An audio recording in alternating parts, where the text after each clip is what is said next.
What began as a genuine brotherhood between Tupac Shakur and Christopher Wallace, better known as Biggie Smalls, evolved into one of the most explosive rivalries in music history.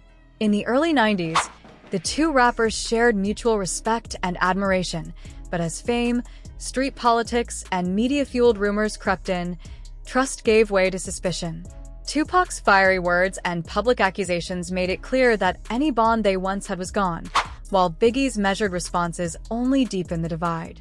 What started as friendly competition turned into a war of pride and betrayal, a feud that blurred the line between art and reality, leaving behind a cautionary tale of how loyalty, ego, and ambition can turn the brightest stars into tragic legends. What started as one of hip-hop's greatest alliances turned into a tragedy that would shake the entire culture to its core. This wasn't just a rap feud, it was a street-level war that swallowed artists, record labels, gangs, and even corrupt cops, while the industry cashed in on the chaos. Back in 1993, when John Singleton's Poetic Justice was filming, Tupac Shakur was already on fire, just 22, fresh off Juice and his album Strictly for My Niggaz. He was a force of energy and ambition. During that time, he met a hungry Brooklyn kid named Christopher Wallace, Biggie Smalls, who was still inside and recording rough demos from his mom's house in Bed-Stuy. When Pac heard him rap one night in Janet Jackson's hotel suite, painting gritty street scenes with effortless flow, he was instantly impressed. "That was my little homie," Tupac later told Vibe in 1995, calling Biggie's style the illest I ever heard. Their bond deepened in those wild New York nights. Pac, balancing fame as both actor and activist, brought Biggie into his world, introducing him to Interscope sessions, partying together at the Tunnel, and even floating the idea of managing him. Biggie remembered it fondly, saying in The Source that Pac was like family. "He saw the hunger in me." They even hit the studio together, creating early collabs like the unreleased Same Song, a mix of West Coast funk and East Coast grit. Their chemistry hit its peak on October 24, 1993, at Madison Square Garden's Coca-Cola Pop Music Jam, where they passed the mic in a freestyle that lit up the crowd and had fans buzzing. But beneath that brotherhood, small fractures began to form. Pac's inner circle warned him about shady figures around him, especially Haitian Jack, a Queens promoter with rumored underworld ties whom Tupac befriended during Above the Rim shoots. Biggie, ever protective, told him straight up, "Stay away from that dude, he's bad news." In hindsight, those whispers hinted at the tension brewing beneath the surface, as both men rose through a rap scene where success could turn friends into targets overnight. Then came the night that changed everything, November 30th, 1994. Tupac arrived at Quad Studios in Times Square to record a verse for Lil Sean's Come With Me, while Biggie and Puff were upstairs working on Junior Mafia's album. Moments later, shots rang out, a setup that shattered trust, ignited suspicion, and marked the beginning of a deadly spiral that neither of them would survive. That night at Quad Studios should have been nothing more than two friends working under the same roof, but instead, it became the moment everything fell apart. Tupac walked into that Manhattan lobby shining, dressed sharp in a white trench coat and wearing about $40,000 in jewelry, a gift from Suge Knight. Rolling deep with Haitian Jack and Freddie Moore, he barely made it to the elevator before three men in army fatigues ran up on him, two holding .45s. They stripped him of his gold and opened fire, 5 shots in total. 2 grazed his head, 2 hit his groin, and 1 tore through his hand. Bleeding but alive, Tupac stumbled out to the street before collapsing, later rushed to Bellevue Hospital. Upstairs, Biggie and Puff were working when they heard the chaos, but when Pac saw them later, he swore they were laughing.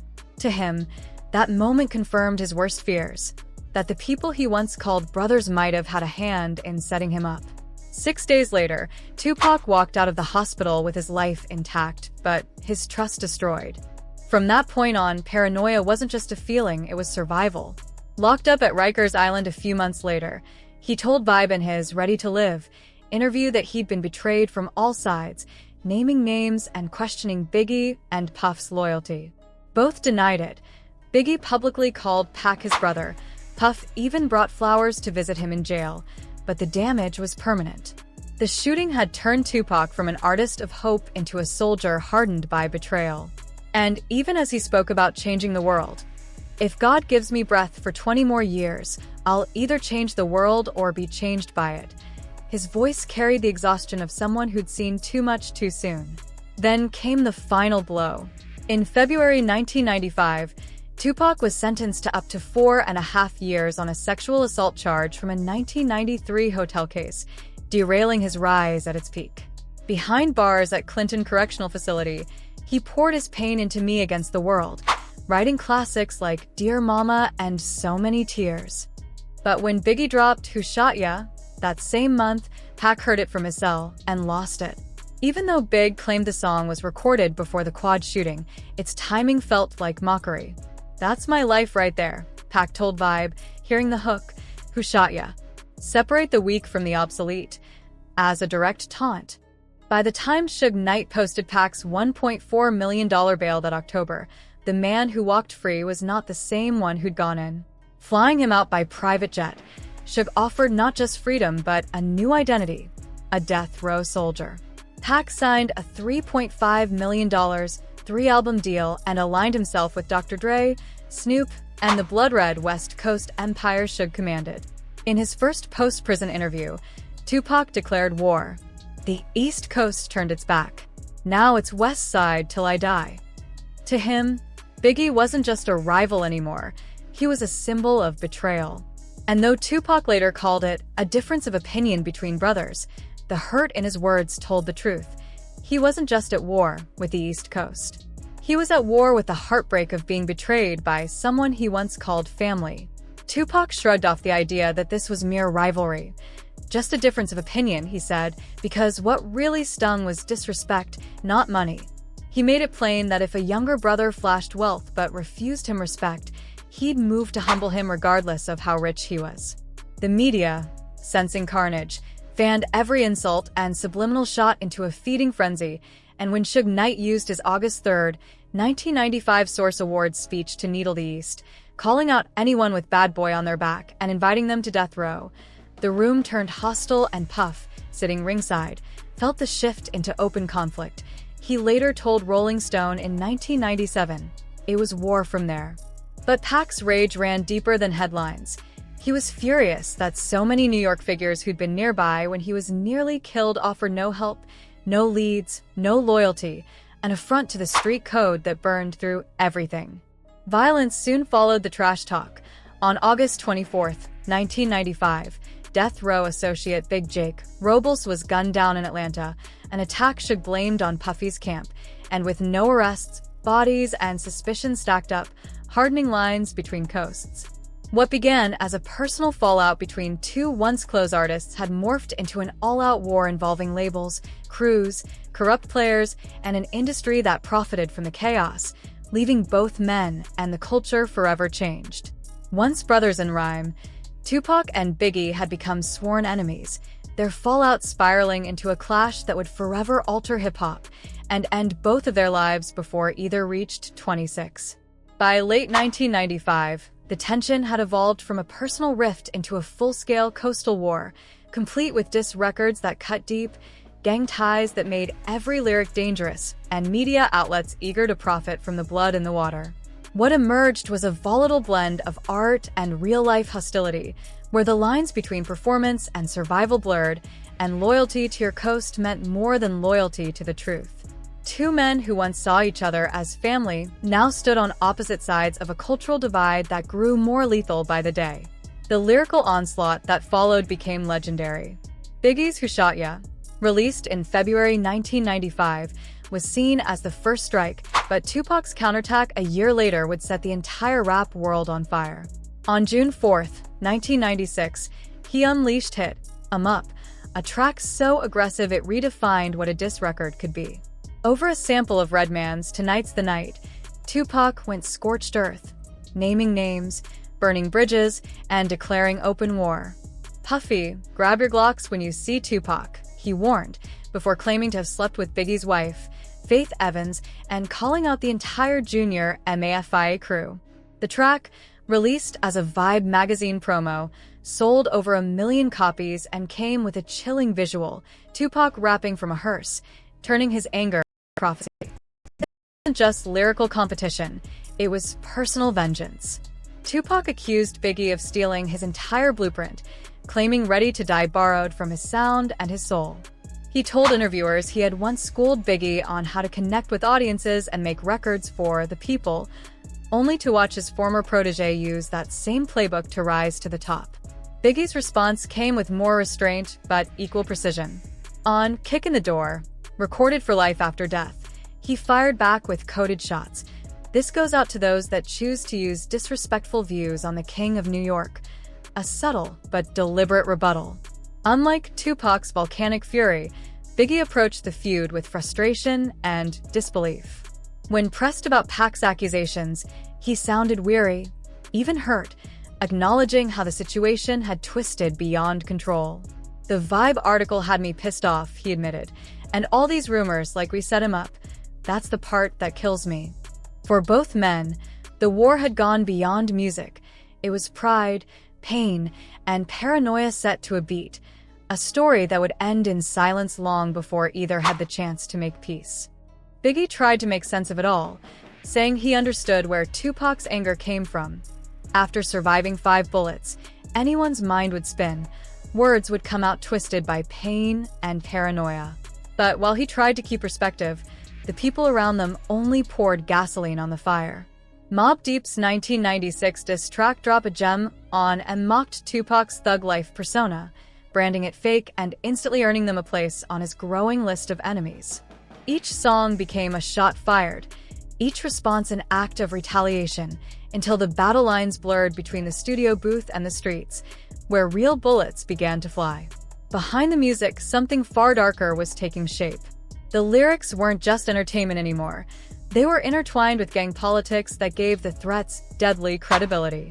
Tupac's affiliation with Death Row Records tied him directly to the Mob Piru Bloods, one of Compton's most feared sets, born in 1969 as a group of anti-Crip enforcers and later cemented under Suge Knight's influence. Through his cousin's connections, Suge used Death Row as both a music powerhouse and a gang front. The FBI's 1997 raids, which seized millions from the label, revealed just how deep those ties ran. While Tupac wasn't officially a member, Suge's $1.4 million bailout in 1995 made him an honorary affiliate. His red bandanas in California Love and the Outlaws crew members like Yaki Gaddafi, who were tied to Piru, made that loyalty visible to everyone watching. Across the country, Bad Boys World had looser, but still dangerous ties to certain Crip factions, especially the Southside Compton Crips led by figures like Dwayne "Keefe D. Davis, names that would later resurface in the investigations into Tupac's death. These weren't random street hustlers. They were structured organizations using rap as both cover and currency, turning the music industry into a battleground for real criminal networks. By August 1996, the violence reached a breaking point. Over just 10 days, multiple gang-related shootings in Compton left 10 people dead, proof that the so-called rap war had fully merged with street warfare. Every insult demanded payback, and with hip-hop now under a global spotlight, each act of retaliation became a headline. Meanwhile, the media, hungry for spectacle, fed the machine. Vibe magazine's 1995 Ready to Live cover featuring Tupac's gunshot wounds and accusations against Biggie transformed private paranoia into public theater. Years later, editor Alan Light admitted the coverage fueled tensions far beyond what anyone expected. The source followed with Dying to Live, framing the East Coast, West Coast divide like a gladiator match.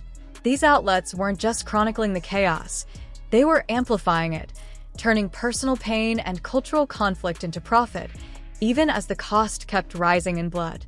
The media didn't just cover the East Coast, West Coast rivalry. They became architects of it. Vibe's November 1995 issue, with Tupac and Biggie glaring from opposite sides of the cover, didn't just symbolize a feud, it branded one. When Treach from Naughty by Nature later accused the magazine of selling death for covers, he wasn't speaking in metaphors. The press knew conflict moved copies, and if real bloodshed followed, that only fueled the next headline. Even genuine peace efforts struggled to survive under such spotlight. In October 1995, Quincy Jones hosted a private summit at his Bel Air mansion, gathering over 50 influential figures from across hip-hop, Diddy, Suge Knight, Dr. Dre among them. But with Tupac and Biggie absent, and Vibe leaking the story days later, the fragile attempt at unity collapsed before it began. Egos won, tragedies followed. Jones reflected decades later. Meanwhile, the FBI was quietly keeping score. Declassified documents between 2005 and 2011 revealed that federal agents were tracking both rappers, drawing eerie parallels to the old COINTELPRO operations once used against Black Panthers. Tupac's mother, Afeni Shakur, a former Panther herself, placed him squarely on their radar. The Bureau's 400-page dossier documented everything from Tupac's lyrics criticizing police brutality to informants embedded within death row records. One 1997 report even connected the LAPD's Rampart corruption scandal to Officer David Mack, implicated by some in Biggie's murder, hinting that law enforcement might have been entangled in the chaos they were supposed to stop. By mid-1996, the feud had consumed everything. Radio stations refused to play Hit 'Em Up. Concerts were canceled over safety fears. Death threats circulated like mixtapes. Tupac, in a July Vibe interview, swore there would be no truce. Biggie had crossed the line. Biggie, in The Source, called for peace but laced his words with quiet menace. Every interview, every lyric, pushed closer to the inevitable. The music had become a war zone, driven by gang politics, corporate greed, media sensationalism, and federal scrutiny, all converging toward a breaking point where words would finally become bullets. That breaking point came in the fall of 1996. What happened on September 7th in Las Vegas and March 9th in Los Angeles wasn't random. It was the grim fulfillment of a prophecy written across years of rivalry. Two legends, both under 26, gone within 6 months. The night Tupac was shot began as a victory lap. He had just left Mike Tyson's knockout win at the MGM Grand, celebrating another chapter in his unstoppable rise. But inside the casino, fate walked by in the form of Orlando "Baby" Lane Anderson, a teenage Southside Compton Crip accused of stealing a death row chain. Tupac, driven by pride and the code of the streets, struck first. Security cameras caught him and Suge Knight leading the charge, one impulsive moment that would ignite the chain of events ending his life hours later. The fight inside the MGM Grand lasted less than half a minute, but its consequences would echo for decades. Security broke it up quickly, and no one was arrested, a fatal oversight. In that brief 20-second beating, Tupac unknowingly sealed his fate. Later that night, at 10:55 p.m., he and Suge Knight idled at a red light on Flamingo Road in Las Vegas, heading to Club 662 in Knight's black BMW. A white Cadillac eased up beside them. Inside sat Dwayne "Kef D" Davis, his nephew Orlando "Baby" Lane Anderson, the same man Tupac had just attacked, and two other Southside Compton Crips. Years later, Kef D would recount the moment in interviews and his memoir. They hadn't gone hunting, he claimed. They were just cruising, smoking, when they heard girls calling out Tupac's name. Moments later, they saw him, shirtless, laughing, hanging halfway out the BMW window like he was waving to fans in a parade. As they pulled alongside, Tupac leaned down, appearing to reach for something under his seat. Someone in the Cadillac's back seat didn't wait to find out what, for shots cracked through the desert air. A .40 caliber Glock tore into Tupac, 2 rounds to the chest, one through his hand, another to the pelvis. Suge Knight caught a shard of shrapnel across his head. The car lurched forward, glass shattering, tires squealing. When paramedics arrived, Tupac drifted between consciousness and delirium, gasping, "You gotta watch out for me." He fought for 6 days. Doctors at University Medical Center performed multiple surgeries, including a thoracotomy to repair his shredded lung. His mother, Afeni Shakur, and the Outlaws camp held vigil outside his hospital room while the press turned the tragedy into a spectacle.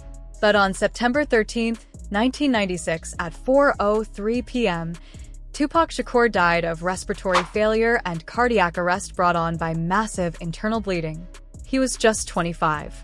His body was cremated in a private ceremony to prevent grave tampering, while thousands mourned outside the hospital as "Dear Mama" echoed across radio waves nationwide. But grief wasn't the only thing in the air. There was calculation. If Tupac's murder was retaliation for the MGM assault, the code of the streets demanded a response. 6 months later, on March 9, 1997, Christopher Wallace, the notorious B.I.G., was in Los Angeles promoting life after death at a vibe party at the Peterson Automotive Museum. Despite serious warnings from his security team about credible threats in LA, Biggie showed up, surrounded by bad boy entourage and bodyguards. According to Diddy's former bodyguard, Gene Deal, those warnings were far more explicit than the public ever knew. He'd received word that night from street contacts. There were people out hunting. When he rushed to Diddy with the message, the reaction he got was dismissive, a decision that would haunt him for the rest of his life. Gene Deal's warnings went unheeded. "Puff, I got some intel, bro," he recalled saying. Diddy brushed him off. "Gene, I don't want to hear that," came the reply, a response that would replay in Deal's mind for decades. Moments later, the night turned fatal. At 12:45 a.m., Biggie's convoy rolled out of the Peterson Automotive Museum. As his GMC Suburban idled at Wilshire and Fairfax, a black Chevy Impala SS glided up beside it. Without warning, 9 shots erupted from an SKS 7.62mm rifle. 4 bullets tore through the passenger door, striking Christopher Wallace in the chest and thigh. The Impala sped off into the darkness, and Biggie's driver, wounded, panicked, crashed into a parked Toyota just yards ahead. Paramedics rushed Biggie to Cedars-Sinai Medical Center, but the damage was catastrophic. Despite frantic surgery to stop internal bleeding, he was pronounced dead at 1:15 a.m.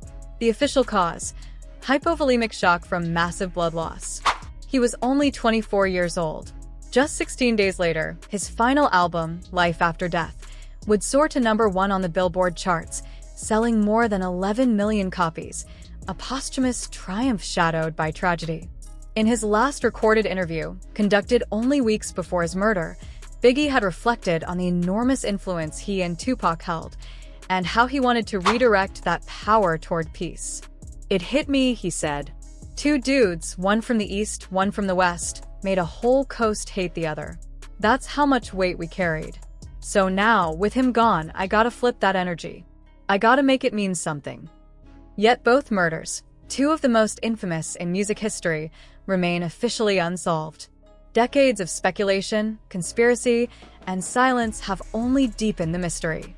But after 27 years, the tide began to shift. On September 29, 2023, Dwayne "Kef D" Davis was arrested and charged with first-degree murder in connection with Tupac's killing, the first breakthrough since that fateful night in Las Vegas. Davis, who long claimed to have supplied the gun used by his nephew Orlando Anderson, is now set to stand trial in 2026 after repeated delays. Biggie's case, meanwhile, remains ice-cold, its truth buried under layers of corruption, gang politics, and unanswered questions. 2 young legends gone too soon, their legacies intertwined forever, their stories still echoing through hip-hop like gunshots that never stopped ringing.